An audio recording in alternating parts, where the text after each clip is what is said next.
The morning was quiet, the kind of quiet I had learned to cherish since retiring. I was bent over my rose bushes trimming the late blooms when I heard the rumble of a car pulling into my driveway.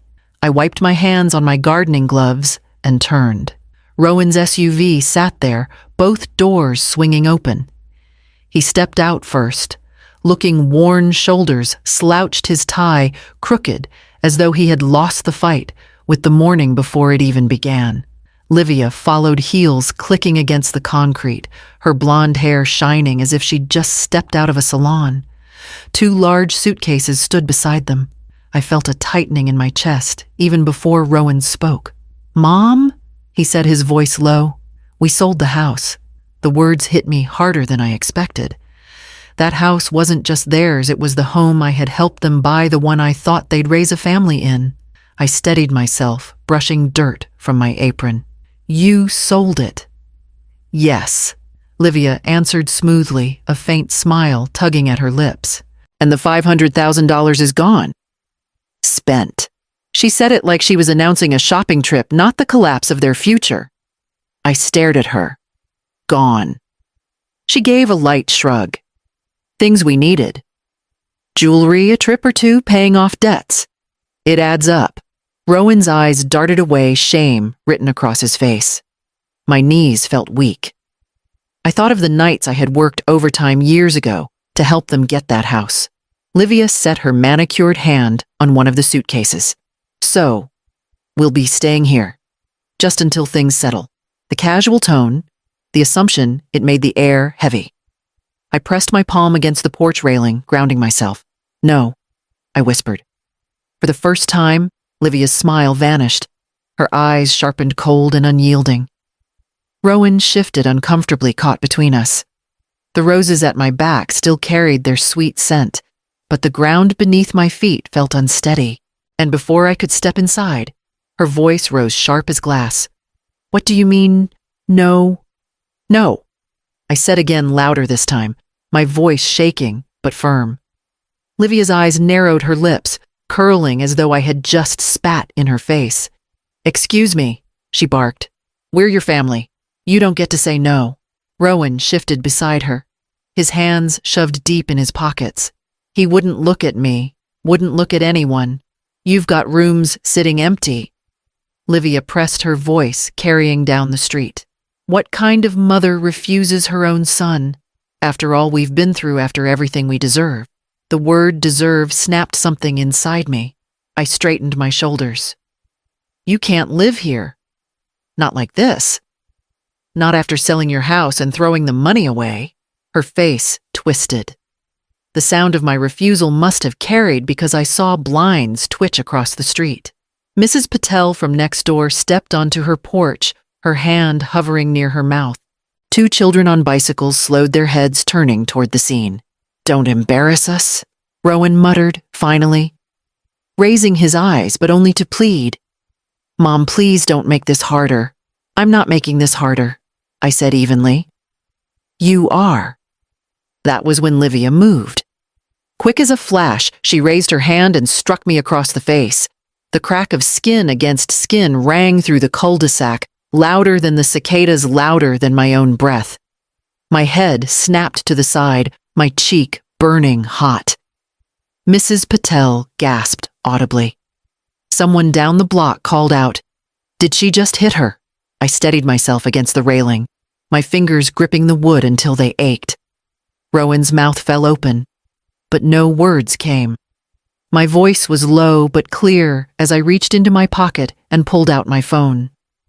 "I'm calling the police." "Mom." "No," Rowan whispered urgently. "Don't do this. Please don't escalate." But my hand didn't tremble as I pressed the numbers. My cheek throbbed, my pride stung, and for the first time in years I felt something fierce rise inside me. The line rang, and when the dispatcher answered, I gave my address. The squad car pulled up with its lights flashing soft red and blue against the houses. 2 officers stepped out, their boots crunching on the gravel. Neighbors lingered on porches, pretending to fuss with mail or sweep steps. But I knew their eyes were fixed on us. "Ma'am?" Can you tell us what happened? One officer asked, his gaze flicking from my cheek to Livia, who stood with her arms crossed like a sulking teenager. She slapped me. I said, my voice steady, though my chest was tight. That's not true, Livia snapped. She's exaggerating. It was nothing. Just family business. The officer looked at her evenly.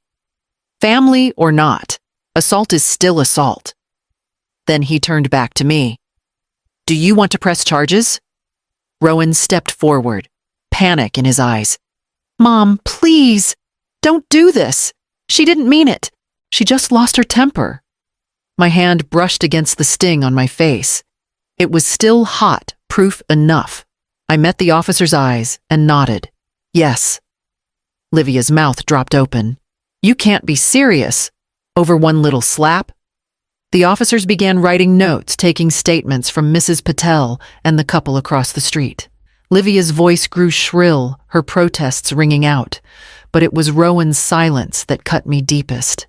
He stood off to the side, shoulders hunched, eyes down, as if this humiliation were mine alone to bear. After the officers left with their report filed and their warning that consequences were real, the street grew quiet again. I locked the door, turned off the porch light, and went to the kitchen. The coffee pot was still warm from the morning.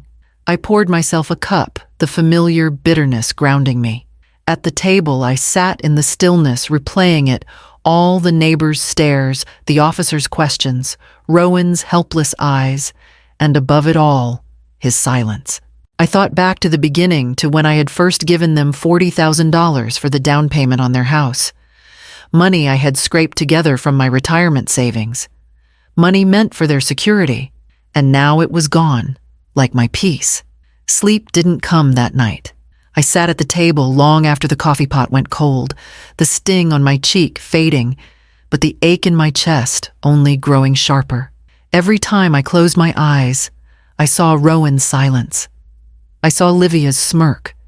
And underneath it all was the memory of what I had given them years ago, the $40,000 I'd pulled from my retirement savings to help them start their lives. By morning, I knew I needed answers. I went to the old oak filing cabinet in my study, the one place I'd always kept order. Folders lined up by year, color-coded tabs, still sharp despite the years. My fingers trembled as I flipped through until I found it. Terrace House Purchase, 2019. Inside, neatly clipped together, was the document Marcus Layton had insisted on. A promissory note signed by Rowan and Livia, promising to repay me the $40,000 with interest. And more than that, it was secured by their property. The house they had sold without a word to me. I traced my finger over Rowan's signature. He had been so sure that day, telling me, Mom, I want this to be official. I'll pay you back. I'd believed him because I'd wanted to. Now the paper felt heavy in my hands, heavier than any slap or insult. This wasn't just betrayal. It was theft. I dialed Marcus's number. He answered on the second ring, his steady voice bringing back years of trust. I told him everything about the sale, the money gone, the assault. When I finished, there was a pause, and then he said firm and clear, Sila, this isn't just family drama. This is breach of contract. I held the phone tighter, my breath catching. For the first time in days, I felt something other than helplessness. It was small, like the first spark in a cold fireplace, but it was there. That evening, I locked the note back in the cabinet, knowing it was no longer just a file. It was my shield. And the next morning, I called a locksmith. The locksmith came just after sunrise. I stood by as he worked the clinking of metal against metal, sounding louder than it should have. Each new lock he fitted felt like a line drawn in the sand. By the time he finished, my keys were heavy in my hand, proof that this house was mine and mine alone. That afternoon, I scheduled an installation for cameras. The technician walked the perimeter, placing small black eyes above the porch by the back door along the garage. When the red lights flickered on, I felt a wash of relief. For the first time in weeks, I could breathe, knowing that if anyone tried to cross my threshold again, I'd have more than just my word to stand on. The next day, I drove downtown with the promissory note tucked neatly inside a folder. Marcus greeted me with his usual calm, adjusting his glasses as I handed it over. He read it carefully, his expression tightening as he reached the last page. "They sold the property without clearing this debt," he said. "That gives us grounds for breach of contract and damages. I'll file for $60,000 principal, interest, and costs." I nodded, my hands folded tightly in my lap. 60,000. It wasn't just numbers. It was nights I had gone. Without mornings I had stretched dollars, sacrifices I had made so Rowan could have a future. Later that evening, my phone rang. Rowan's name lit the screen. I let it buzz twice before answering. "Mom," his voice broke through, strained and pleading. "Can we talk? Just us. Without lawyers." I closed my eyes, listening to the boy who used to run into my arms now, sounding like a man caught in a storm of his own making. "Rowan," I said softly but firmly, "from now on, everything goes through Marcus." There was silence on the other end. I waited, but no words came. When the call ended, I set the phone down and walked to the porch. The new lights glowed steady against the night, casting a clean circle of brightness on the steps. The quiet felt different now, as though it belonged to me again. Marcus called me into his office a week later. He didn't waste time with pleasantries. Instead, he slid a thick folder across the desk. "My investigator finished the review," he said. "You should see this." Inside were receipts, statements, and photographs. Livia's name appeared again and again: department stores, jewelers, high-end spas. More than 80,000 in credit card balances had been wiped clean within days of the house sale. I turned the pages, my stomach tightening. Then came the so-called investment. $300,000 transferred into an account under the name Ames Boutique LLC. Marcus tapped the page with his pen. No business license, no storefront, no tax records. This company doesn't exist beyond the paperwork. It's a shell. I gripped the arms of my chair, bile rising in my throat. All that money that could have bought them stability, security, had been funneled into a fantasy. But the file wasn't finished. Photocopies of hotel receipts, restaurant bills, and wire transfers followed, each one tied to a contractor named David Lockhart. Married, older, comfortable in ways Rowan never could be. Marcus didn't look away when he said, "It appears she's been using your son's money to fund her relationship with him." I pressed a hand to my mouth. The room spun, but Marcus's voice held me steady. When Rowan arrived later, Marcus handed him the folder. I sat across from him as he opened it. Page by page, his expression collapsed. His eyes lingered longest on the boutique entry, then the receipts with another man's name. His shoulders slumped, his lips parting, like he couldn't find air. "She told me it was an opportunity," he whispered, his voice raw. "She said it would make us rich." I wanted to reach across the desk to comfort him, but my hands stayed folded in my lap. He wasn't just my son. He was a man now, staring at the wreckage of his own choices. For the first time, I saw him understand what I had carried all along. Betrayal cuts both ways, and it leaves scars on everyone it touches. I thought I had prepared myself for Livia's next move, but I was wrong. She came storming into my workplace one afternoon, heels pounding across the linoleum, her voice raised before she even reached my desk. "She's destroying our marriage," she shouted, pointing at me as if I were a criminal. My co-workers froze, the quiet hum of the office replaced by stunned silence. I stood slowly, steadying my breath. "Livia, this isn't the place," she cut me off, her eyes blazing. "Don't act innocent. You've poisoned Rowan against me, dragged lawyers into our family, and now you want to ruin us. But guess what? I know things. I can expose everything." Her words sliced through me, but the smug tilt of her chin told me she believed she had the upper hand. Security was called, And they escorted her out, though, not before she hissed one last threat. If Rowan goes down, it'll be because of you. That evening, Rowan came to my house. He looked older, worn, his hands shaking as he sat at my kitchen table. She's talking about something I did, he confessed quietly. When we first got married, we were desperate for a loan. Livia said no one checks those forms too closely, so I inflated my income. The shame in his voice made my chest ache. He lifted his eyes to mine, pleading. I swear it was only once. She pushed me. I never would have done it otherwise. I wanted to believe him, and part of me did. But another part saw the pattern, the ways she had kept him tethered with secrets. Each mistake a knot she tightened when he tried to pull away. Marcus listened carefully when I told him. He leaned back in his chair, calm as ever. Voluntary disclosure, he advised. If Rowan admits this now, it weakens her ability to use it against him. Blackmail only works if the truth stays hidden. I looked at my son, broken, but searching for a way out. And I realized that for years, she hadn't just drained him of money, she'd been collecting pieces of his soul. The courtroom smelled faintly of dust and old wood polish. I sat beside Marcus at the plaintiff's table, my hands folded tightly in my lap. Across from us, Livia sat with her attorney, perfectly styled in a pale dress, her posture stiff but confident. Rowan sat behind her, eyes fixed on the floor. Her lawyer rose, first voice smooth and practiced. Your Honor, this case is nothing more than a vindictive mother-in-law seeking to punish her son's wife.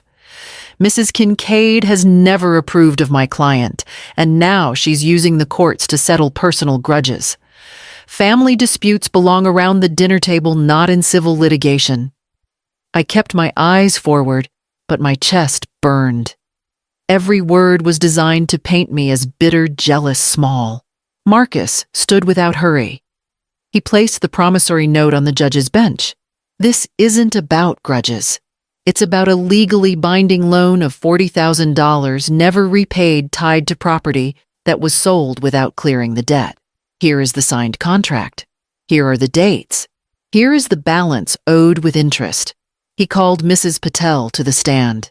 She spoke with calm conviction, recounting the afternoon. Livia slapped me across the face in front of half the block. Another neighbor confirmed it. Their words didn't sting like I feared, they steadied me. Then Marcus did something I hadn't expected. He called David Lockhart. The contractor walked in, shoulders square, jaw tight. He avoided Livia's gaze as he swore the oath. Under questioning, he admitted what I already knew.